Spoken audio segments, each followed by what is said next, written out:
Então, primeira coisa, eu trouxe um pouco do sentido histórico, né, da palavra êxtase. Então, no dicionário bíblico, existe uma referência sobre êxtase ou arrebatamento dos sentidos. E diz o seguinte, a palavra grega êxtasis, da onde vem o êxtase, como a gente conhece, ela denota um estado de espírito sobrenaturalmente induzido. Ou seja, um estado induzido numa condição sobrenatural, no qual a consciência está totalmente ou parcialmente suspensa. Então, é como se fosse um estado alterado de consciência, um transe. Só que, porém, um transe um pouco mais forte, como ele vai falar aqui. É causado por uma súbita emoção, e a pessoa é transportada como se estivesse fora de si mesma, de forma que, embora esteja acordada, sua mente está afastada de todos os objetos ao seu redor e totalmente fixada nas coisas divinas, pensando receber com seus olhos e ouvidos físicos as realidades que lhe são mostradas por Deus.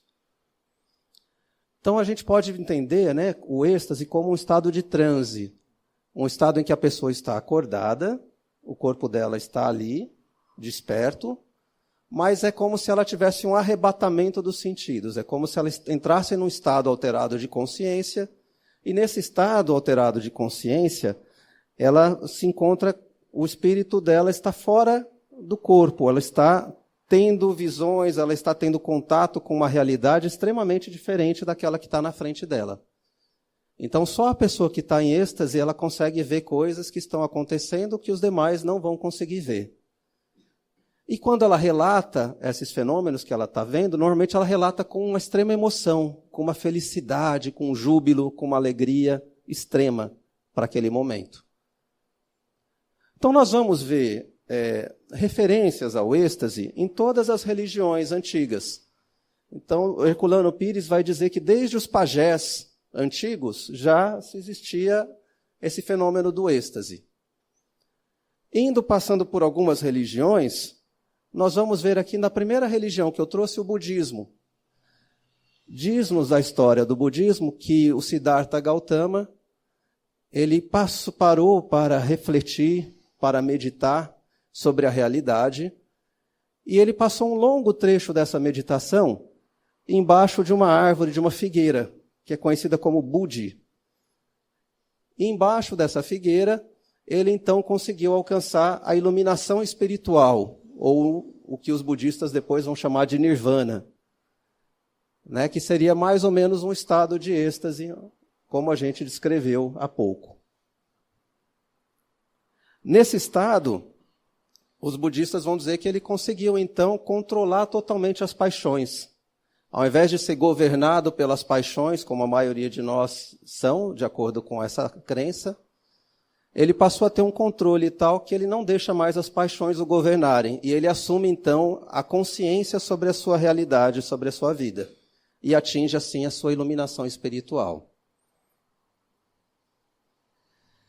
Dentro do cristianismo, tem diversas passagens de êxtase. Eu escolhi algumas aqui, mas a gente pode falar, tem em Números, tem em Profeta Daniel, e especialmente, já no Novo Testamento, a gente vai encontrar João, quando ele vai descrever o Apocalipse, ele vai dizer: eu fui arrebatado em espírito no dia do Senhor, e ouvi de trás de mim uma grande voz como uma trombeta. Então, quando João, antes de escrever o Apocalipse, ele entrou num estado de transe, um estado de êxtase, em que ele foi arrebatado, ele foi levado até o conhecimento de uma realidade espiritual superior, onde ele viu espíritos superiores, onde ele viu mundos, mostrando como a gente pode ser, né, como pode ser a humanidade se a gente tomar cuidado com algumas coisas, e ele descreve tudo isso no Apocalipse. Continuando ainda dentro do universo das religiões, a gente vai ver depois do cristianismo, o islamismo também tem a prática do êxtase religioso.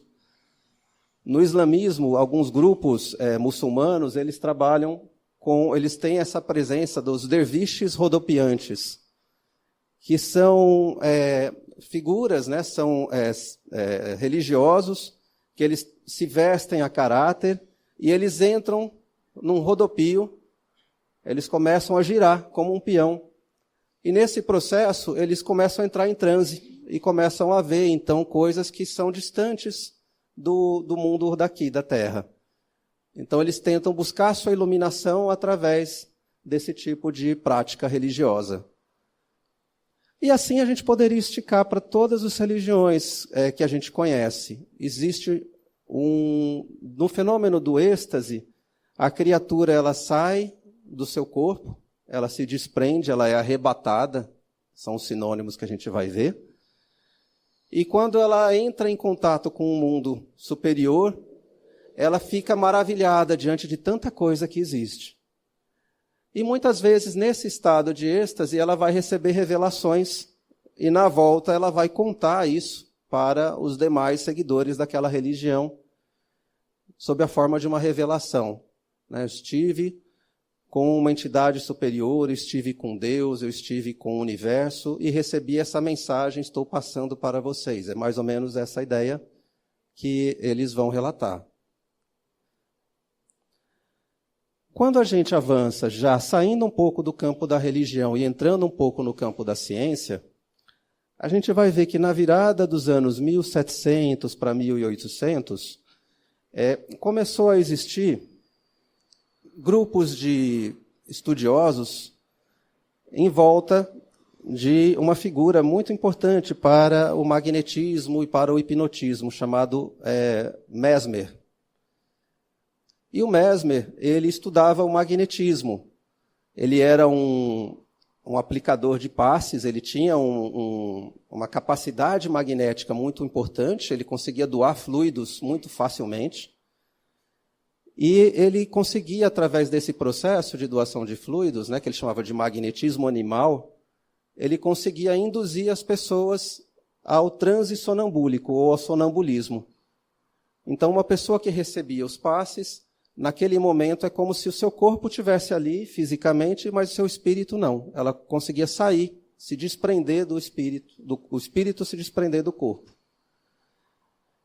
E um desses processos de desprendimento é justamente o êxtase. Então, em alguns momentos desse desprendimento, quando a pessoa que estava em desprendimento via uma realidade muito superior, ela voltava maravilhada, contando sobre o que estava acontecendo, sobre o que ela estava vendo. E isso era para ela um motivo de extrema felicidade. Bom, e Mesmer foi, então, até mais ou menos o ano 1820, se eu não me engano, o falecimento de Mesmer aconteceu próximo dessa data. E a gente vai lembrar que o Kardec começou a estudar as mesas girantes, um pouquinho depois dessa data. Então, o Kardec estudou bastante o magnetismo, e aí, nesses estudos do magnetismo, ele tomou contato com o trabalho de Mesmer, com todo o trabalho sobre o magnetismo animal, e ele começou, então, a tentar entender e a dar uma conotação um pouco mais técnica para esse fenômeno, porque até então era um fenômeno assim, que era estudado, mas não era compreendido. E o Kardec vai, então, se aproveitar do momento de contato com os espíritos para questionar sobre o que é, então, o êxtase, como acontece o êxtase, qual a implicação do êxtase, Então, ele vai fazer isso lá no Livro dos Espíritos, na parte 2ª, que fala sobre o mundo do espiritual, o mundo dos espíritos. E aí tem um capítulo, que é o capítulo 8, que chama Emancipação da Alma. Então, emancipação da alma quer dizer a alma podendo se distanciar do corpo em algum momento. E aí ele vai relatar aqui no capítulo vários elementos ou vários fenômenos de emancipação da alma. Então ele começa lá com o sono e os sonhos. Então quando a gente dorme através do sonho, a gente consegue então... o sonho normalmente é o espírito relatando ou guardando na sua memória aquilo que ele vivenciou quando ele se desprendeu do corpo.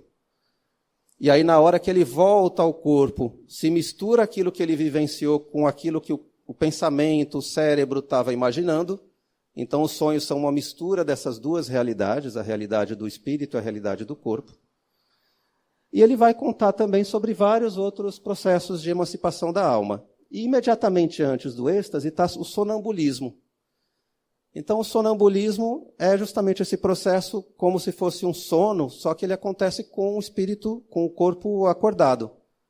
Então, a gente acordado pode entrar em estado de sonambulismo, natural ou provocado, e o espírito poder, então, se distanciar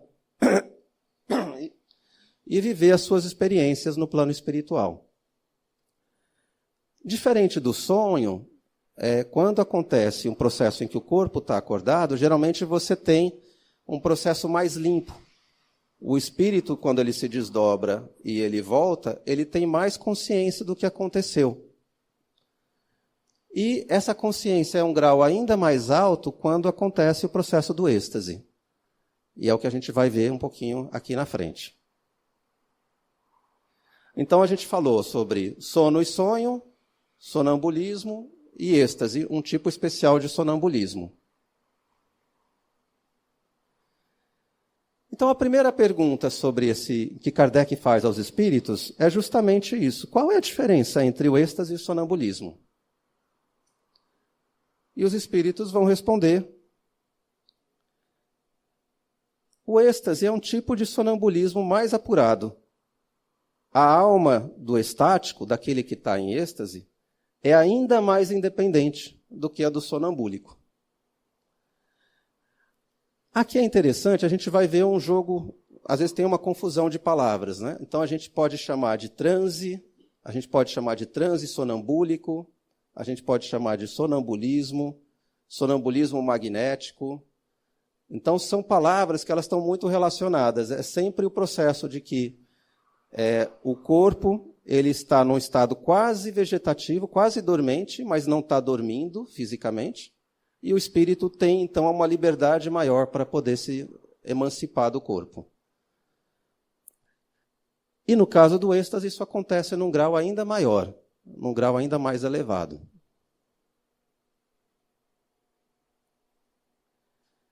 E Kardec, então, vai aprofundar o seu questionamento e pergunta para os espíritos, na questão 440. O espírito daquele que está em êxtase, né, o espírito do estático, ele realmente penetra, ele entra, ele visita os mundos superiores? E os espíritos vão responder que ele vê esses mundos superiores. Aí vou fazer uma pausa aqui interessante. Ele não fala que ele vai, não fala que ele entra, não fala que ele penetra, ele fala que ele vê. Não é por quê? Porque não necessariamente ele precisa estar fisicamente lá. Ele pode ter a visão daquele mundo, mesmo sem estar fisicamente lá o espírito desdobrado. Então, a resposta dos espíritos ela é um pouco mais abrangente. Ele não precisa estar lá. O espírito não precisa sair daqui e até um mundo mais evoluído. Ele simplesmente enxerga esse mundo. Ele tem uma visão desse mundo. E essa visão é o que desperta nele o estado de êxtase. Então, ele vê esses mundos. E ele compreende a felicidade dos que os habitam. Então, ele vê um mundo superior e ele vê que lá está habitado por espíritos superiores. E que esses espíritos, eles estão num grau de felicidade diferente do nosso. A gente aqui no nosso mundo, a gente tem as nossas preocupações, a gente tem as nossas angústias, a gente tem os nossos processos, de provas e expiações que a gente passa. Um espírito que já chegou num estágio evolutivo de um mundo espiritual elevado, ele já não tem essas preocupações. Ele já não tem mais dívidas com a providência divina, ele tem apenas missões. É um espírito que vem, encarna apenas em caráter missionário. Ele não tem mais expiações. Então, eles já têm um nível de felicidade maior. E quando o espírito que está em desdobramento enxerga isso, ele se deixa contaminar no sentido positivo por toda essa felicidade que está à volta dele. É como quando a gente entra num ambiente agradável, a gente se sente bem. Ou quando a gente entra num ambiente não muito legal, a gente se sente também, às vezes, a carga do ambiente. Né? Toda vez que a gente entra aqui no Jefa, por exemplo, né, é um ambiente que a espiritualidade já está preparando desde a nossa chegada. Então, tem uma série de fluidos aqui preparados para a gente. Então, a gente recebe tudo isso quando a gente chega aqui. Imagina quando um de nós chegar a entrar ou a ter contato com um mundo superior. A gente fica extasiado.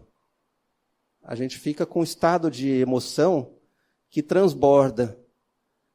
Provavelmente a gente vai começar a chorar, vai começar a se sentir como uma criança diante de uma beleza que a gente não consegue descrever. Então, é isso que os espíritos estão respondendo para Kardec. Então, ele vê esses mundos, ele compreende a felicidade dos espíritos que os habitam e nasce neles o desejo de lá permanecer. Então, pode acontecer, muitas vezes, de eu ver aquela felicidade, me contagiar e falar, nossa, eu queria tanto continuar aqui. Como eu faço para continuar aqui? E aí, se for um espírito mais consciente, ele vai falar, bom, eu preciso voltar, né? Cuidar das minhas contas lá no meu planetinha, lá na minha vida, né? Continuar evoluindo, que um dia eu sei que eu vou voltar e vou vir para habitar num planeta desses, num mundo desses. Mas o que eu não posso fazer é abandonar tudo o que está para trás para ficar aqui. E é isso que os espíritos continuam dizendo, lembrando, há porém mundos que são inacessíveis aos espíritos que ainda não estão bastante purificados. Então, a gente pode ter um vislumbre desses mundos, mas a gente não consegue estar lá. A gente não vibra amor, como disse Umbelina aqui na mensagem inicial, né? A gente não consegue vibrar amor na mesma proporção que esses mundos vibram. Então, ali não é ainda o nosso momento de estar lá. Um dia vai chegar. Quando a gente começar o próximo processo, avançar no nosso processo de evolução espiritual e conseguir vibrar amor melhor do que a gente vibra hoje.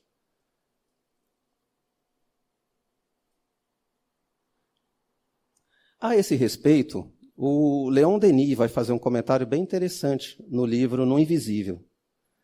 Ele vai falar o seguinte: junto com os sonhos etéreos, a gente pode colocar junto o fenômeno do êxtase, ou arroubo, são sinônimos, o êxtase.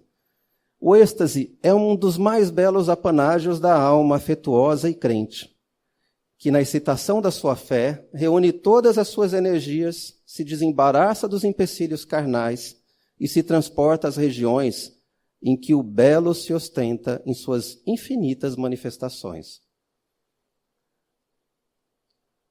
Ou seja, através do êxtase, uma alma como a nossa, ainda cheia de imperfeições, cheia de lutas, ainda em processo evolutivo, a gente consegue vislumbrar um nível de beleza que reina nos mundos superiores que a gente não tem acesso aqui na Terra.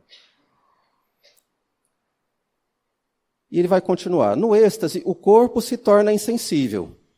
Então, o corpo está lá, como se estivesse dormindo. A alma libertada de sua prisão tem concentrada toda a sua energia vital e toda a sua faculdade de visão em um ponto único. Então é como se a nossa alma, naquele momento, se despreende para ter aquela experiência, para ver aquilo que está na nossa frente. Ela não é mais deste mundo, mas já participa da vida celeste.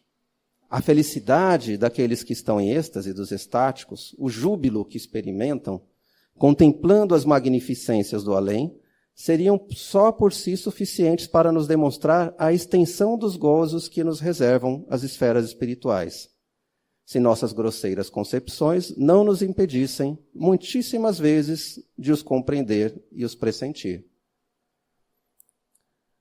Então, quer dizer, para a gente, ou para qualquer pessoa que tem essa experiência, isso é como um presente. É como ela ter um vislumbre daquilo que ela poderá alcançar se ela se esforçar bastante. É um momento que a felicidade de um mundo superior é compartilhada com a alma que está ali no processo de êxtase.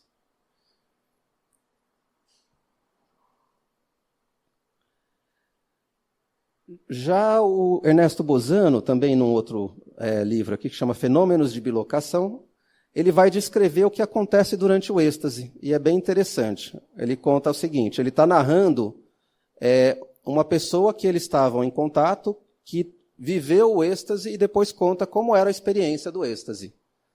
E essa pessoa que está narrando vai contar o seguinte. O Ernesto Bozano, primeiro, ele fala, né? Eis como ela, a pessoa, relatava o que se passou. E aí, daqui para frente, quem está contando é a pessoa que viveu a experiência do êxtase. Ela vai dizer, eu entro em um estado semelhante ao que me produz o magnetismo. Ou seja, ela entra quase que num transe ou num sonambulismo.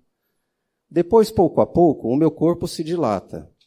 E eu a vejo, bem distintamente longe de mim, imóvel, pálido e fria como uma morta, ou como um morto. Então está falando do corpo, né? Ela vê, é como se ela saísse do corpo e visse o corpo lá longe, parado, estático. Quanto a mim, pareço-me com um vapor luminoso. Ou seja, ela está vendo a experiência do espírito, né? Ou do perispírito junto com o espírito em desdobramento. Pareço-me com um vapor luminoso e me sinto pensar separado do meu corpo. Então é como se naquele momento ela pensa não com o corpo, ela pensa com o espírito. Em tal estado, compreendo e vejo muitas coisas mais do que no sonambulismo, visto que em estado sonambúlico magnético, eu penso sem estar separada do meu corpo. Então, nesse momento, ela pensa com uma liberdade total de pensamento. Decorridos alguns minutos, um quarto de hora no máximo, esse vapor se aproxima mais e mais de meu corpo, perco o conhecimento e o êxtase desaparece. Então, olha que interessante a descrição, né, do fenômeno do êxtase. Então, ela sente realmente como se o corpo dela se dilatasse, e na hora que ela percebe, ela está fora do corpo, e ela vê o corpo dela lá longe. Então, ela é levada no processo de êxtase, ao contato com as entidades espirituais, e depois ela volta e retorna ao corpo e desaparece o êxtase.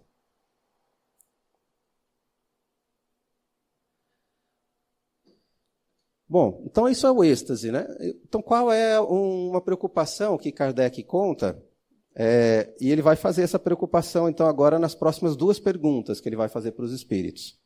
Então, na 441, ele vai perguntar o seguinte. Quando o estático manifesta o desejo de deixar a Terra, ele fala sinceramente, não retém um instinto de conservação. Quer dizer, imagina um espírito que passou pela essa experiência de êxtase. Na hora que ele chegou numa esfera superior, acontece de ele não querer voltar? Pode acontecer? Então, pode acontecer. Isso vai depender do grau de purificação do espírito. Se ele verifica que a sua futura situação será melhor do que a vida presente, ele se esforça por desatar os laços que o prendem à terra. Então, o espírito, quando ele vislumbra um mundo superior, ele pode querer falar, olha, deixa eu ficar por aqui, tem como? Posso? E os espíritos superiores que geralmente estão acompanhando esse processo vão orientá-lo, né? Falam, não, tem que voltar, agora é hora de você voltar ao seu corpo, né? E finalizar o teu processo aqui na Terra.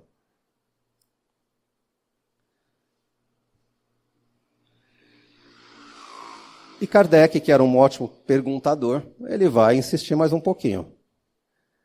Mas se a gente deixasse o estático entregue a si mesmo, a sua alma poderia abandonar definitivamente o corpo? Ou seja, num extremo, poderia ser que ele não quisesse voltar e abandonasse de vez o corpo? E os espíritos respondem perfeitamente. Ele tem um livre-arbítrio, não é? Ele poderia, num extremo, fazer isso. Poderia morrer. Por isso é que é preciso tornar a chamá-lo a voltar.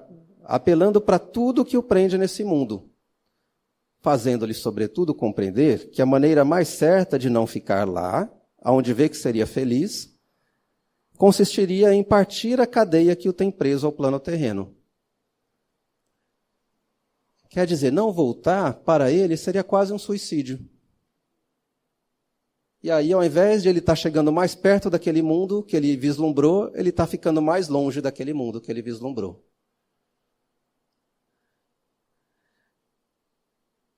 Tem um exemplo sobre isso que Kardec vai contar. Está lá no livro Obras Póstumas, tem um capítulo chamado A Música Celeste, que é lindo o capítulo. Ele conta o seguinte, que existia um lar em que eles estavam fazendo o evangelho no lar, naquela casa, e o patriarca da casa estava lendo um trecho no Livro dos Espíritos que falava sobre a música nos planos espirituais. E a filha desse senhor, que estava junto, ela começou a pensar, eu não acredito nisso, será que existe música no plano espiritual? Eu acho que isso não faz sentido para mim. E ela ficou descrente daquilo. Terminado o evangelho, ela estava conversando com o pai, e de repente ela relata para o pai que estava sentindo uma sonolência muito grande. E ali mesmo aconteceu um processo de desprendimento. E ela conta que ela foi levada até um plano espiritual superior, onde ela ouviu uma música celestial. E ela começa a descrever essa música. Tentando, né? Imagina você descrever uma música celestial. A gente já mal consegue descrever uma música normal, né? Imagina uma música celestial. E ela contando sobre a sensação dela, que coisa mais linda, que coisa maravilhosa. Eu não quero mais voltar, eu vou ficar aqui. E aí o pai da menina pega um pouco de água e respinga no rosto dela um pouco de água para trazê-la de volta. E ela volta. E depois o pai, numa comunicação, ele recebe uma mensagem de São Luís. E São Luís conta que a menina, ela duvidava, né, da crença na música no plano espiritual, e ela era musicista, a menina, ela era amparada pelo espírito de um músico chamado Bellini. E nesse processo de amparo, o Bellini sempre mandava incentivos para ela, sempre tentando incentivá-la. Não porque a música dela fosse maravilhosa, ele fala, na verdade, para nós, aqui no plano espiritual superior, a música de vocês na Terra é muito simples. É como uma música de uma criança. Mas a gente incentiva porque está vendo o esforço dela, o quanto ela está querendo se tornar uma pessoa melhor, uma virtuosa na música. E aí, aquela experiência que ela teve em êxtase foi para mostrar a ela a extensão do que é a música, para ela ter uma experiência da qual ela nunca mais iria se esquecer. Então, ela, retornando ao corpo, ela relata toda essa experiência que viveu lá do êxtase. Isso é muito parecido, vocês vão lembrar, quem já assistiu, tem um desenho da Pixar chamado Soul, que não faz muitos anos que saiu. E aí tem no Soul justamente um trecho que eles visitam lá e tem várias pessoas tocando música. Aqui tem um violinista, tem uma pessoa com cello, e eles estavam contando, né, que deve ser aqui que os músicos vão quando eles estão flutuando. Então, no filme, eles contam que os músicos, quando entram naquele estado em que eles estão tocando apaixonadamente, de uma forma tão imersiva, eles se desprendem de todo mundo e eles vão parar lá no plano espiritual imersos na sua música. Uma história parecida aconteceu com Mozart. Diz o biógrafo do Mozart que quando ele já estava próximo da morte, ele chamou seus amigos, aqui está relatado aqui no texto, e ele disse, escuta, eu estou ouvindo música. O amigo respondeu, mas eu não escuto nada. E o Mozart, tomado de um arroubo, continuou a perceber as harmonias celestes. e seu semblante começou a se iluminar. Depois, o próprio Mozart, enquanto está nesse estado ainda, ele começa a falar, olha, eu estou ouvindo a música no céu. Quando ele voltou desse processo de êxtase, ele compôs uma melodia chamada Requiem, de Mozart. Que quem tiver a curiosidade, escute, que é a coisa mais linda que tem quando chegar em casa. É uma das músicas, assim, parece mesmo que ele está numa outra dimensão, ele está ouvindo uma coisa que não é dele mesmo. E aí ele trouxe, então, logo que ele terminou de escrever o Requiem, ele chamou sua filha, Emélia, e disse, vem, minha filha, minha tarefa está terminada. Meu Requiem está concluído. A filha dele, então, cantou algumas estrofes. E quando terminou, ela ficou ali, né, imersa naquelas notas de melancolia, né, aquelas notas melancólicas e profundas de um trecho. E quando ela voltou para procurar o seu pai já tinha se desprendido, já tinha falecido. Então foi o momento em que ele escreve aqui de uma forma poética, né? Mozart já não era mais desse mundo, ele já tinha ido encontrar a música celestial. Também na literatura a gente tem exemplos.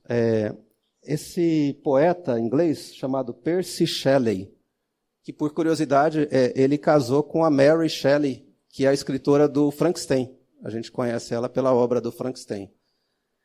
E ele era um poeta assim, muito famoso na Inglaterra. Ele convivia com o Lord Byron, com uma série de poetas assim, muito famosos. E o historiador dele fala sobre isso, né? Ele fala que o Shelley ele sonhava desperto, numa espécie de abstração letárgica que era habitual. Ou seja, era habitual acontecer isso com ele. Depois de cada acesso, os olhos cintilavam, os lábios se agitavam em crispações e sua voz tremia de emoção. Ele entrava numa espécie de sonambulismo, durante a qual sua linguagem era mais a de um espírito ou de um anjo do que a de um homem. Então, assim como na música, o Mozart, tem relatos também nessa obra do Leon Denis, tudo isso está no Leon Denis, no livro No Invisível. Ele vai contar também de Beethoven, também vivia o mesmo processo. Aqui ele está contando de um poeta. Não é? Então é muito comum a gente ver que esses espíritos com uma alma muito sensível, né, com uma alma muito voltada para as artes, na busca do que é o belo, né, de tentar trazer o belo para nós na forma de uma música, de um poema, eles têm mais facilidade de entrar em contato com o plano espiritual e receber essas influências para poder escrever aquilo que eles trazem para a gente. Continuando, então, com Kardec, lá no Livro dos Espíritos, ele vai perguntar, então, para os espíritos, pretendendo que é dado ao sonambúlico ver coisas que evidentemente são produtos de uma imaginação, que as crenças e prejuízos terrestres impressionaram, não será justo concluir que nem tudo o que o estático vê é real? Quer dizer, ele está querendo dizer o seguinte, o estático vai, durante o processo do êxtase, ele vai contar um monte de coisa que ele está vendo. O quanto daquilo é real ou não? É mais ou menos essa a pergunta dele. E aí os espíritos vão dizer o seguinte, o que o estático vê é real para ele. Mas, como o seu espírito se conserva sempre debaixo da influência das ideias terrenas, pode acontecer que ele veja a seu modo, ou melhor, que exprima o que se vê numa linguagem moldada pelos preconceitos e ideias que ele se acha imbuído. Ou então pelos vossos preconceitos e ideias, a fim de ser mais bem compreendido. Nesse sentido, principalmente, é que lhe sucede errar. Então, os espíritos estão dizendo para Kardec que, por mais que ele veja e tente relatar o que ele está vendo, aquilo sempre vai passar por um filtro, que é o filtro da consciência. Então, se na consciência dele ele tem uma ideia pré-concebida do céu, ele vai ver o céu de acordo com aquela ideia pré-concebida que ele tem. Se ele tem uma ideia pré-concebida do que são os santos, os anjos, ele vai ver santos e anjos no êxtase dele de acordo com a ideia que ele tem do que são santos e anjos. E aí, no céu e inferno, o Kardec vai complementar também essa resposta e dizer o seguinte: há homens que têm conseguido ver essas coisas em êxtase, mas elas não existem. Não cabe aqui explicar a origem dessas imagens fantásticas, tantas vezes reproduzidas com visos de realidade.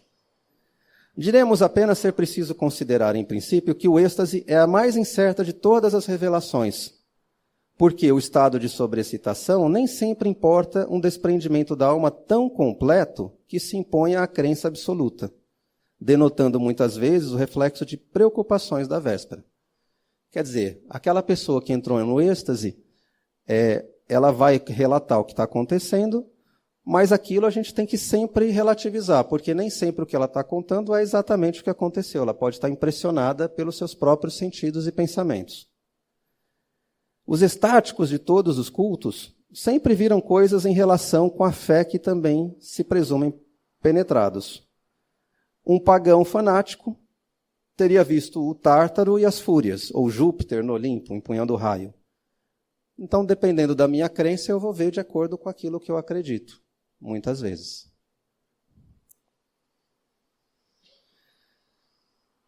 E aí, aprofundando essa pergunta, essa questão, Kardec pergunta: então que confiança a gente pode depositar na revelação dos estáticos? Eu posso confiar no que eles estão narrando?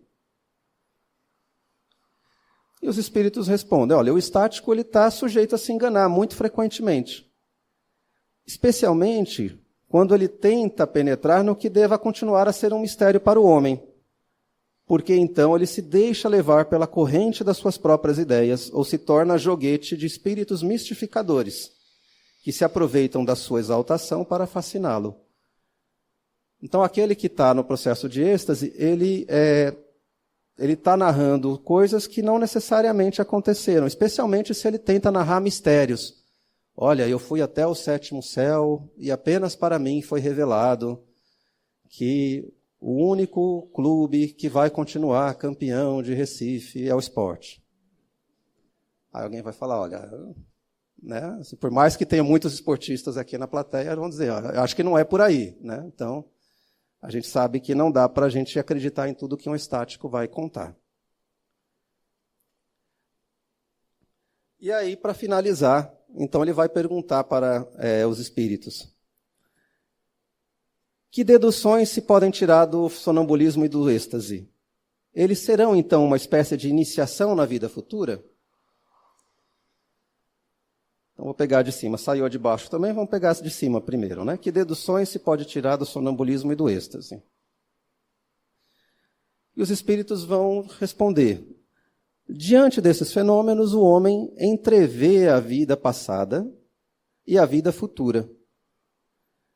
Estude-os e os achará aclaramento de mais de um mistério que a sua razão inutilmente procura devassar.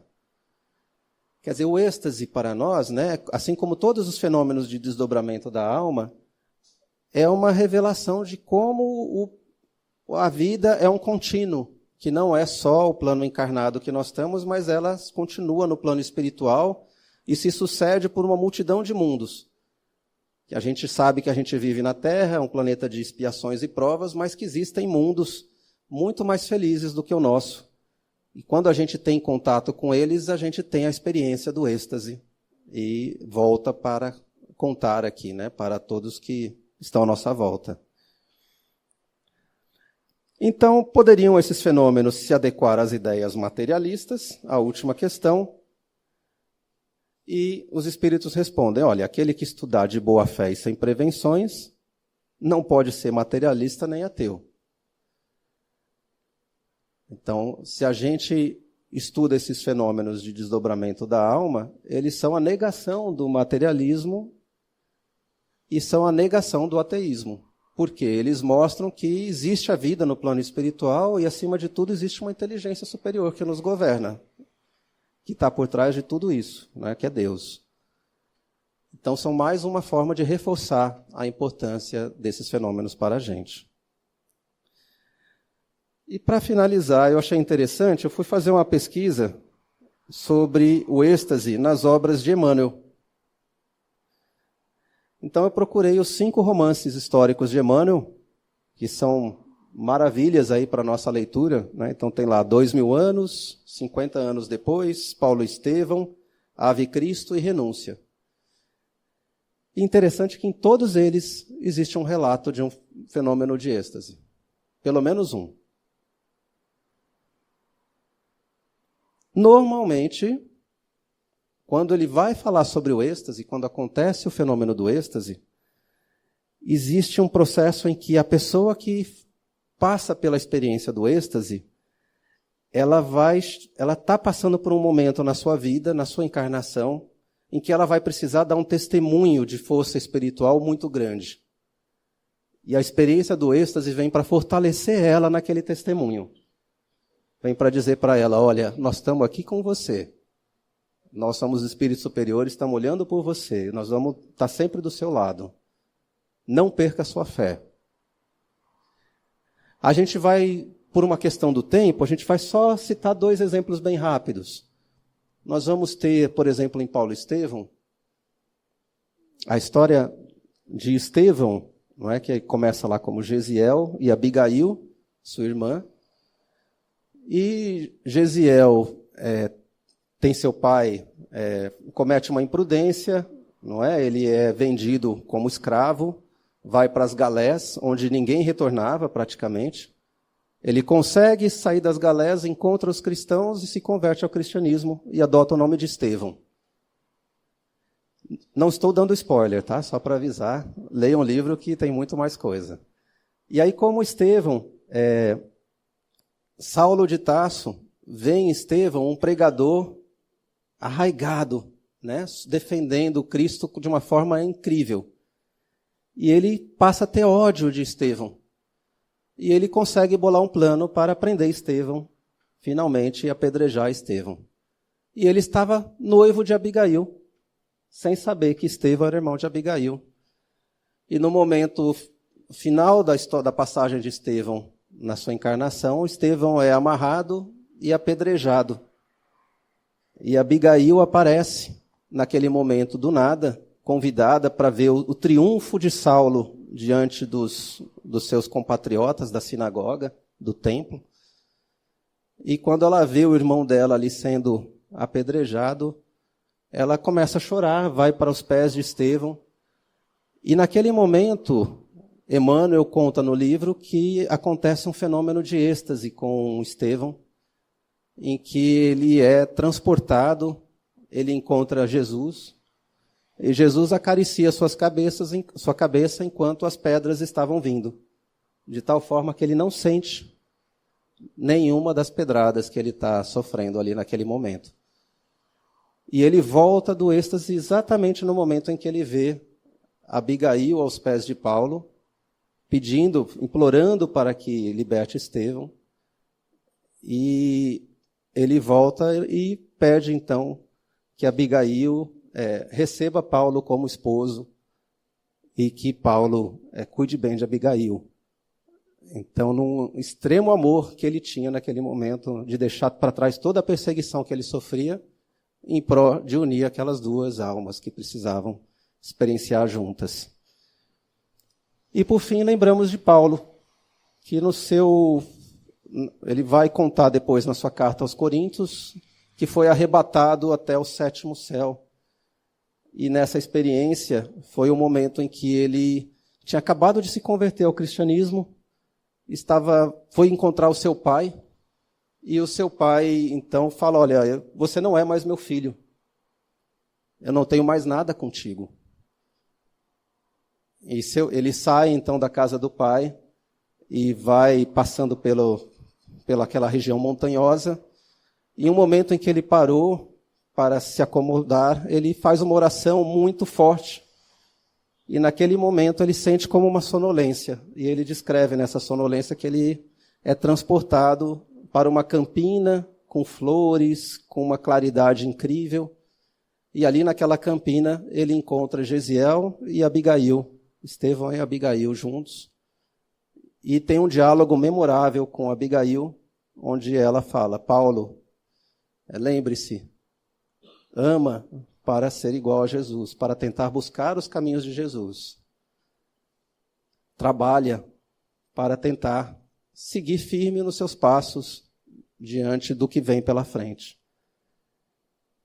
Espera, tenha esperança, porque mesmo as coisas não vão acontecer do dia para a noite. Vai ter um longo caminho pela frente na sua história. E todos aqueles que entrarem no seu caminho, perdoa. Porque só assim a gente consegue chegar à nossa elevação espiritual. Então, queridos amigos, fica o convite para todos aí para as obras, relerem as obras, e nos despedimos desejando a todos sempre muita paz. Que assim seja.